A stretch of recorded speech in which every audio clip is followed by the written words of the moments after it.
افغانستان کے حوالے سے DGI-SPR کا بڑا واضح موقف تھا اور پاکستان جب بھی اسلام پر اٹیک کرے گا وہ اس کو اوپنلی بتائے گا۔ فیض حمید کے حوالے سے بہت کیا سرائیاں چل رہی ہیں، اس ہفتے آ رہا ہے، ٹرائل مکمل ہو چکا ہے، اگلے منگل کو آ رہا ہے، 10 دسمبر کو آ رہا ہے۔ یہ صرف ویوز کی گیم ہے۔ خیبر پختونخوا میں اب جو انیکسس ہے، دہشت گردوں تک جو رقم پہنچتی ہے پتھروں کی صورت میں، وہ کرمنل پولیٹیکل گٹھ جوڑ ہے، اس کی وجہ سے دیر از نو ادر گڈ دہشت گرد۔ جی ناظرین، آج DGI-SPR کا ایک جو بیک گراؤنڈ بریفنگ ہے اور اب اس کا سلسلہ ریگولر شروع ہو گیا، جس میں خاص طور پہ جو فوکس ہوتا ہے وہ ٹیررزم کو لے کے ہوتا ہے۔ خیبر پختونخوا، بلوچستان اور کچھ پنجاب میں جو آپریشنز ہوتے ہیں دہشت گردی کے حوالے سے، کاؤنٹر ٹیررزم کے حوالے سے، ان کی باقاعدہ بریف دیا جاتا ہے، ان کے نمبرز کو بتایا جاتا ہے اور کس طرح دہشت گردوں نے انفلٹریٹ کرنے کی کوشش کی افغانستان کے راستے، تو اس پر ایک باقاعدہ بریف دیا جاتا ہے، جو کہ آج DGI-SPR کی جانب سے مختلف صحافیوں کو اور رپورٹرز اور بیورو چیف کو بلایا گیا تھا، بیٹ رپورٹر ڈیفینس کے جو بیٹ رپورٹر ہوتے ہیں ان کو، اور ایک ڈیٹیل میں ایک لمبی چوڑی پریس بریف کے بعد سوالوں کے جواب بھی DGI-SPR نے لیے۔ تو لگ بھگ یہ کوئی 2.5 گھنٹوں پر محیط ایک سیشن تھا۔ جو کچھ چیزیں امپورٹنٹ ہیں جو میں چاہتا ہوں آپ سے شیئر کرنا، ایک تو افغانستان کے حوالے سے DGI-SPR کا بڑا واضح موقف تھا اور وہ یہ تھا کہ افغانستان مسلسل کہے چلے جا رہا ہے کہ کل رات، سوموار اور منگل کی درمیانی رات حملے کیے پاکستان نے افغانستان کے مختلف شہروں میں۔ DGI-SPR کی جانب سے واضح طور پہ کہا گیا کہ پاکستان نے اس طرح کا کوئی حملہ افغانستان پر نہیں کیا، اور پاکستان جب بھی اسلام پر اٹیک کرے گا وہ اس کو اوپنلی بتائے گا، یہ نہیں کہ ہم چھپ کے حملہ کریں گے، کیونکہ کچھ ثبوت جو ذبیح اللہ مجاہد صاحب کی جانب سے پوسٹ کیے گئے ایکس پہ وہ جعلی نکلے۔ خود افغانستان کا میڈیا اس کو بتا رہا تھا کہ وہ جب زلزلہ آیا تھا افغانستان کے اندر، وہ امیجز اس زلزلے کے تھے، پھر کریڈیبل ایویڈنس ان کے پاس موجود نہیں تھا۔ پاکستان جب بھی کسی کو اسٹرائک کرے گا، یہ DGI-SPR نے کہا، اس کے واضح ثبوت دیے جائیں گے۔ ساتھ ہی DGI-SPR نے یہ کہا کہ ہم نے اٹیک کیا تھا کابل اور قندھار میں، اور ہم نے دنیا کو بتایا تھا کہ یس ہم نے اپنے مطلوبہ ٹارگٹس کو ہٹ کیا۔ تو پاکستان کو جب بھی اپنے ٹارگٹس کو ہٹ کرنا ہوگا، پاکستان چھپ کے نہیں کرے گا وہ اٹیک، پاکستان بتائے گا کہ وہ اٹیک کیوں کر رہا ہے، کب کر رہا ہے اور کہاں کر رہا ہے۔ تو ایک تو افغانستان پر انہوں نے کلیئرٹی دی۔ دوسرا فیض حمید کا معاملہ، فیض حمید کے حوالے سے بہت کیا سرائیاں چل رہی ہیں، مختلف سوشل میڈیا پہ جو ایکٹیوسٹ ہیں، جو ریلیونٹ رہنا چاہتے ہیں، جن کو ویوز چاہیے، وہ کھڑا کے کہہ دیتے ہیں کہ اس ہفتے آ رہا ہے، ٹرائل مکمل ہو چکا ہے۔ یہاں میں آپ کو یہ بات بتاتا چلوں کہ ہم نے اپنے پروگرام خبر نشر میں فیض حمید کے حوالے سے ایک خبر دے دی تھی کہ ان کا ٹرائل مکمل ہو چکا ہے۔ اب مجھے ایگزیکٹ ڈیٹ یاد نہیں ہے، بٹ یہ مہینوں پر، شاید اس کو 3 مہینے ہو چکے ہیں۔ تو 3 مہینے پہلے ہم نے یہ خبر فیض حمید کے حوالے سے اپنے پروگرام خبر نشر میں نے اور نصرت جاوید نے، بلکہ نصرت جاوید صاحب نے یہ خبر دی تھی کہ فیض حمید صاحب کا ٹرائل مکمل ہو چکا ہے۔ میں نے اس کو ری چیک کیا، تو میں آپ کو یہ خبر دے رہا ہوں کہ فیض حمید کا ٹرائل مکمل ہو چکا ہے۔ فیلڈ جنرل کورٹ مارشل میں یہ ہوتا ہے کہ آپ پورے الزامات جو ہوتے ہیں آپ کو پڑھ کر سنائے جاتے ہیں، پھر اس کا کراس ایگزامن ہوتا ہے، پھر آپ کو پورا ڈیفینس کا موقع دیا جاتا ہے۔ آپ کی پوری لیگل ٹیم ہوتی ہے، اور وہ لیگل ٹیم، جو بھی بندہ جس کے خلاف فیلڈ جنرل کورٹ مارشل کی کارروائی ہو رہی ہوتی ہے، وہ بندہ اپنی مرضی سے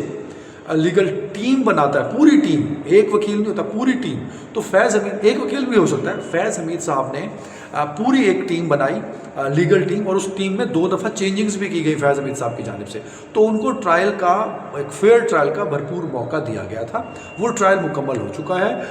اس میں جو ان کا ڈیفینس تھا ان کی جانب سے وہ بھی مکمل ہو چکا ہے، گواہوں کی تمام جو جرح ہے،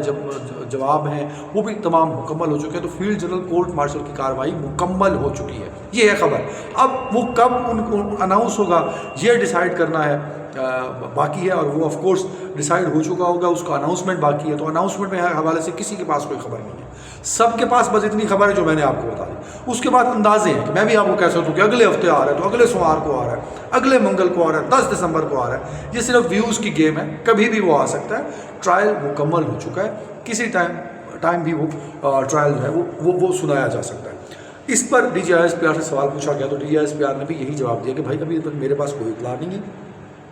کہ ٹرائل مکمل ہوا ہے اور اس کی بہت جلد کو سنایا جا رہا ہے۔ میرے پاس DGI-SPR نے یہ کہا کہ میرے پاس اس کا کوئی انفارمیشن نہیں ہے، جب آئے گا ہم آپ کو بتا دیں گے۔ تو فیض حمید کے حوالے سے جو کیا سرائیاں سوشل میڈیا پر جاری و ساری تھیں، وہ آج کے جواب کے بعد وہ کچھ حد تک ٹھنڈی ہو جائے گی۔ دہشت گردوں کے حوالے سے خاص طور پہ خیبر پختونخوا کے حوالے سے انہوں نے کہا کہ خیبر پختونخوا میں جو انیکسس ہے دہشت گردوں تک جو رقم پہنچتی ہے بتوں کی صورت میں، وہ کرمنل پولیٹیکل جو گٹھ جوڑ ہے اس کی وجہ سے ہے۔ اور اس میں وادی عتیرہ کا دوبارہ سے ذکر ہوا جو کہ پچھلی بریفنگ میں بھی ہوا تھا۔ وادی عتیرہ میں 12,000 ایکڑ پر جو کاشت کی جاتی ہے ڈرگز، اور اس کے بعد اس کو بلیک مارکیٹ کے ذریعے دہشت گردوں تک، ٹی ٹی پی تک، ٹی ٹی اے تک، یہ بڑے لیول پہ لوگ انوالو ہیں جو اس تمام ڈرگ کو نہ صرف پروٹیکٹ کرتے ہیں بلکہ اس پورے سسٹم کو آپریٹ بھی کرتے ہیں، اور وہ نہیں چاہتے کہ اس سسٹم کے خلاف کارروائی ہو۔ خیبر پختونخوا حکومت جو ہے اس کو سنجیدہ بنیادوں پر ان تمام معاملات کو دیکھنا ہوگا، ٹیک اپ کرنا ہوگا۔ سہیل آفریدی کے حوالے سے کچھ لوگوں نے سوال پوچھا ان سے، جس پر ایک تو دہشت گردی کے سے لنک تو وہ سوال تھا، دوسرا کچھ کنفیوژن جو ہے سہیل آفریدی اور ادارے کے درمیان اس پر پوچھنے کے کچھ سوال پوچھے گا، جس میں انہوں نے کہا کہ سہیل آفریدی کے حوالے سے وہ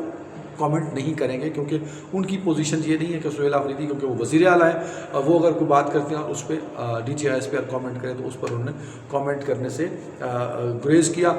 دہشت گردی کے حوالے سے جو انہوں نے کچھ میسیجز دیے، آپریشنز جاری ہیں اور دہشت گردی کے پورے لنک جو ہیں وہ افغانستان میں ملتے ہیں، اور اس میں کئی گروپس ہیں جس میں TTP ہے، جیش الہند کا ذکر انہوں نے کیا تھا، اور اسی طرح جماعت الاحرار ہے، تو مختلف گروپس ہیں، حافظ گل بہادر گروپ بھی ہے، تو جو پاکستان میں دہشت گردی کی کارروائیاں کرتا ہے، اور ان کے پاس افغانستان کے اندر سیف ہیونز ہیں، سیف پلیسز ہیں، اور افغانستان میں جو طالبان ہیں وہ ان کو فیسیلیٹیٹ کرتے ہیں۔ ایک اور سوال پر انہوں نے اس بات کا جواب دیا تھا کہ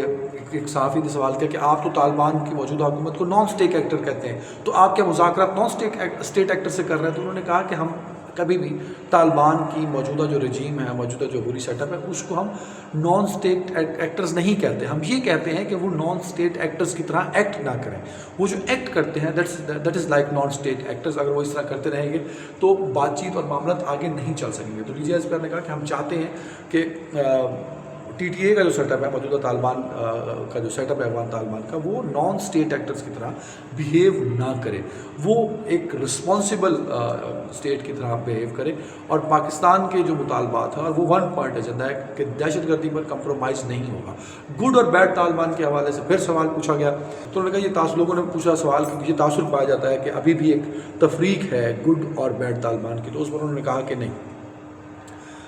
گڈ وہی ہے دہشت گرد جو مر جاتا ہے، دیر از نو ادر گڈ دہشت گرد، دہشت گرد ہے، اس سے بات چیت نہیں ہوگی۔ یہ بھی کہا گیا کہ TTP کے کئی لوگوں کو یہاں بسایا گیا، خود لا کے بسایا گیا، اور ان سے بات چیت کے ذریعے معاملات حل کیے گئے، اور یہ بات چیت فیض حمید اور اس وقت کے چیف جنرل باجوہ نے کی۔ اس پر DGISPR نے کہا دیکھیں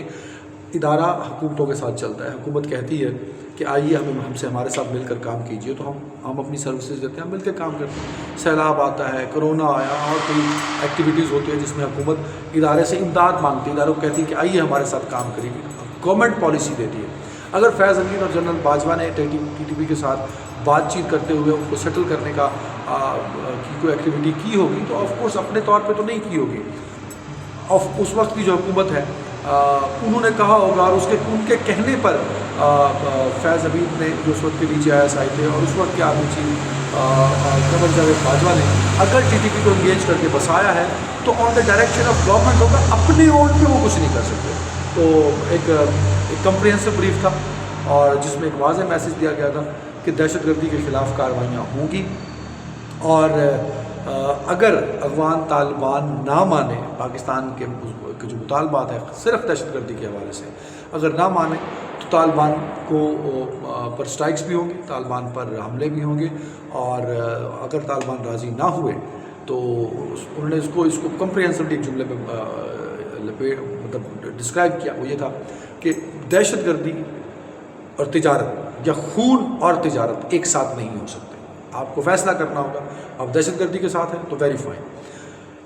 اور انہوں نے ایک اور بات ریپیٹ کی جو نیشنل ایکشن پلان کا حصہ ہے کہ افغانستان کے جو مہاجرین ہیں ان کو واپس بھیجنا، تو اس حوالے سے انہوں نے کہا کہ صرف نومبر کے مہینے میں، ابھی نومبر کی 25-26 تاریخ ہے، لگ بھگ 2,40,45,000 افغان مہاجرین کو بھیج دیا گیا ہے، بارڈر بند ہیں، دیر از نو ٹریڈ، دیر از نو کراسنگ کہ وہاں سے لوگ یہاں نہیں آ سکتے، یہاں سے وہاں آپس میں ایکسچینج نہیں ہے، بٹ مسلسل لوگوں کو پاکستان سے جو افغان مہاجرین ہیں ان کو مسلسل بھیجا جا رہا ہے، اور ان کی تعداد ملین تک پہنچ چکی ہے۔ ایک مہینے کے اندر 2.5 لاکھ مہاجرین کو بھیجا جا رہا ہے۔